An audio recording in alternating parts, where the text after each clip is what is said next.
إن الساعة آتية أكاد أخفيها لتجزى كل نفس بما تسعى.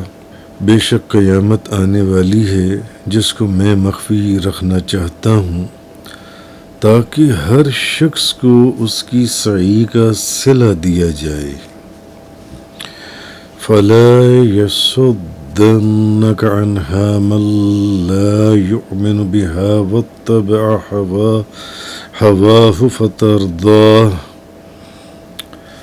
بس آپ کو قیامت کے ماننے سے کوئی ایسا شخص نہ روک دے جو اس پر ایمان نہ رکھتا ہو اور وہ اپنی خواہش کی پیروی کرتا ہو، ورنہ آپ ہلاک ہو جائیں گے. تو آج سورہ طٰہٰ کی آیت نمبر 15 اور 16 سے بیان ہے. سورہ طٰہٰ فرمایا کہ بے شک قیامت آنے والی ہے جس کو میں مخفی رکھنا چاہتا ہوں، اور مخفی اس لیے رکھنا چاہتا ہوں تاکہ ہر کسی کو، ہر شخص کو اس کی جو کوشش ہے اس کی سعی کا صلہ دیا جائے. اب دو چیزیں قابل غور ہیں. ایک تو یہ کہ اللہ تعالیٰ نے قیامت کو بھی مخفی رکھا، اور اللہ تعالیٰ نے موت کے وقت کو بھی مخفی رکھا. قیامت کے وقت کو بھی ظاہر نہیں کیا گیا کہ قرآن اور حدیث میں ڈائریکٹ اس وقت، اس سین، اس کی پوری تاریخ آ جائے، وقت آ جائے.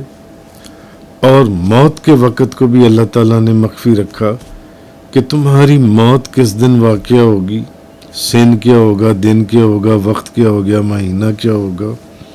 دونوں چیزوں کو اللہ نے چھپا کر رکھا، قیامت کو بھی اور موت کے وقت کو بھی. اب اس کی وجہ کیا ہے؟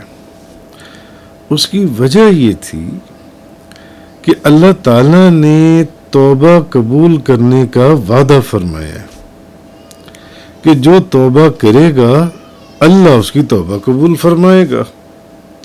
یعنی اللہ نے قیامت کو کیوں چھپا کر رکھا اور اللہ نے موت کے وقت کو کیوں چھپا کر رکھا؟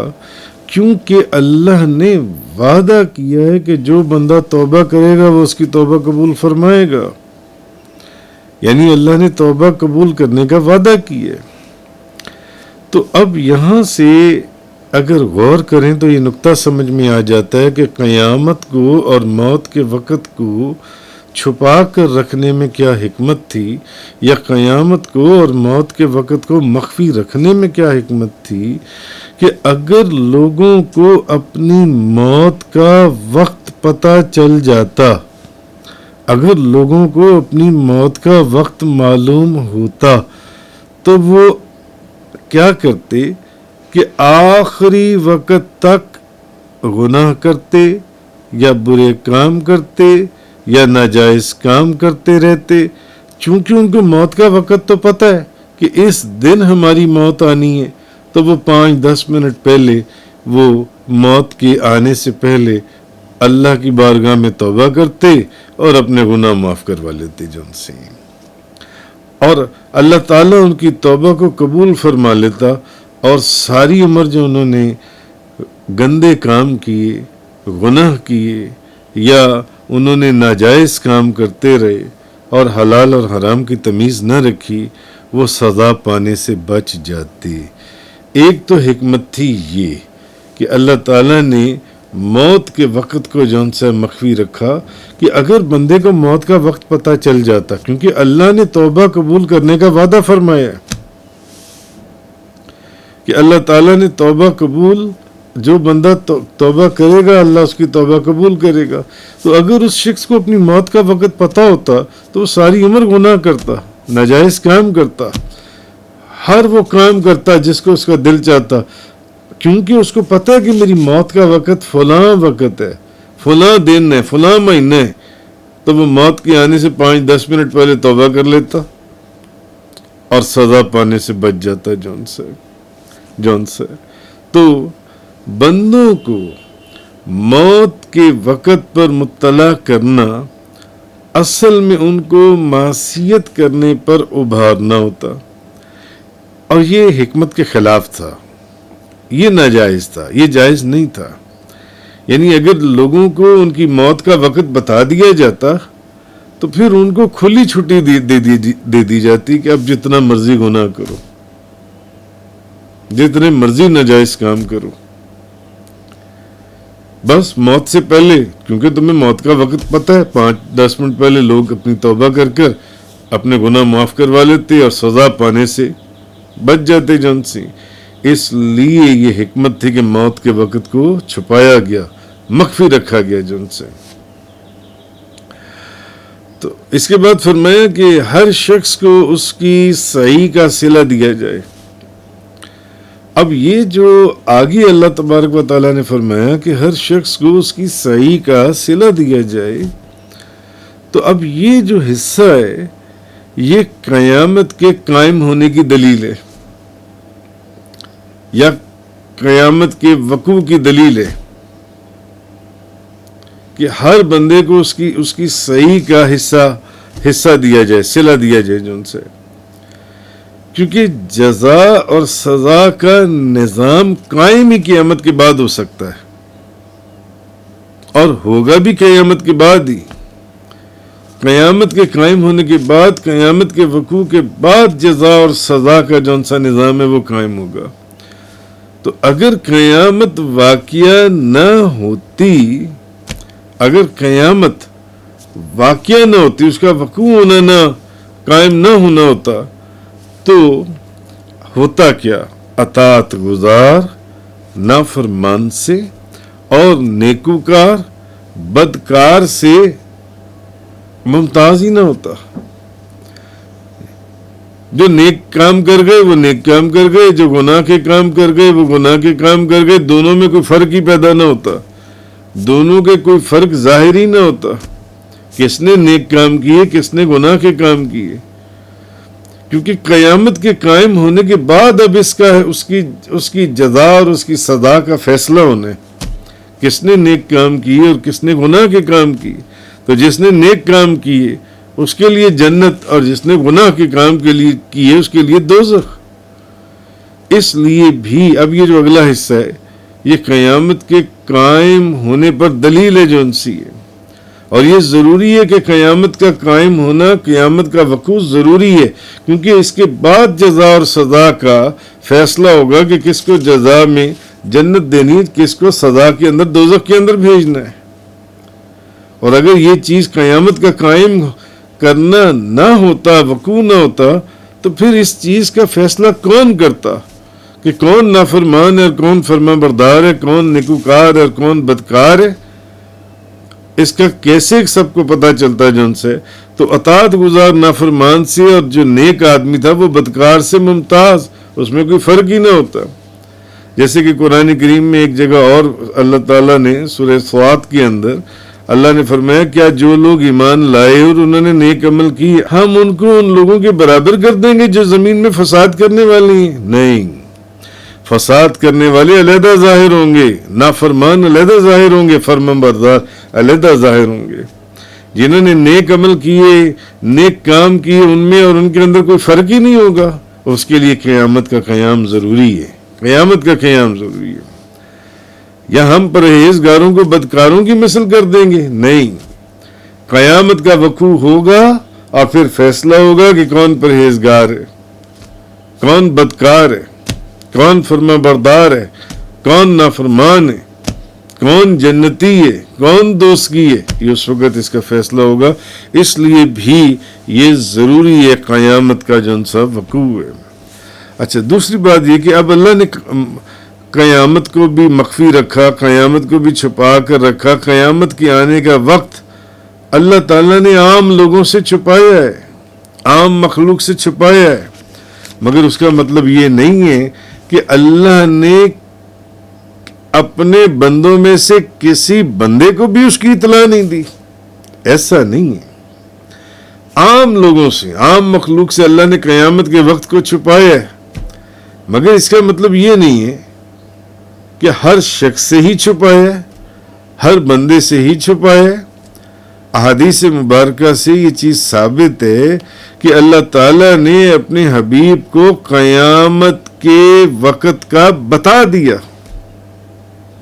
بے شمار احادیث مبارکہ سے یہ بات ثابت ہو چکی ہے. یہ ثابت ہے کہ اللہ تبارک و تعالیٰ نے نبی کریم صلی اللہ علیہ وسلم کو، اپنے محبوب کو قیامت آنے کا وقت بھی بتا دیا ہے کہ قیامت نے کس دن کس وقت آنا ہے، کب آنا ہے. اور نبی پاک صلی اللہ علیہ وسلم کا اب حضور نے قیامت کی ساری نشانیاں بتا دیں. اس وقت آئے گی، دن یہ ہوگا، یہ نشانیاں ہوں گی، ساری درجنوں نشانیاں حضور نے قیامت کی بتا دیں. مگر اس کا جو متعین وقت ہے وہ امت کو نہ بتانا، تو جس طرح اللہ کا موت کو اور قیامت کو مخفی رکھنا، چھپا کر رکھنا، یہ بھی حکمت ہی کے پیش نظر ہے کہ حضور نے بس عین وہ وقت لوگوں کو نہیں بتایا. باقی تو حضور نے قیامت کی آنے کی ساری نشانیاں بتا دیں. فار ایگزامپل، میرے حضور قبلہ و کعبہ بابا جی صاحب حاجی عالم علمی فاضل الزئی عاشق غوث الورا فنا فی المصطفیٰ حضرت علامہ مولانا حاجی محمد یوسف علی نگینہ رحمۃ اللہ علیہ فرمایا کرتے تھے، ایک مثال دیا کرتے تھے. آپ سرکار فرماتے تھے، دیکھو ایک بندے نے لاہور سے کراچی جانا ہے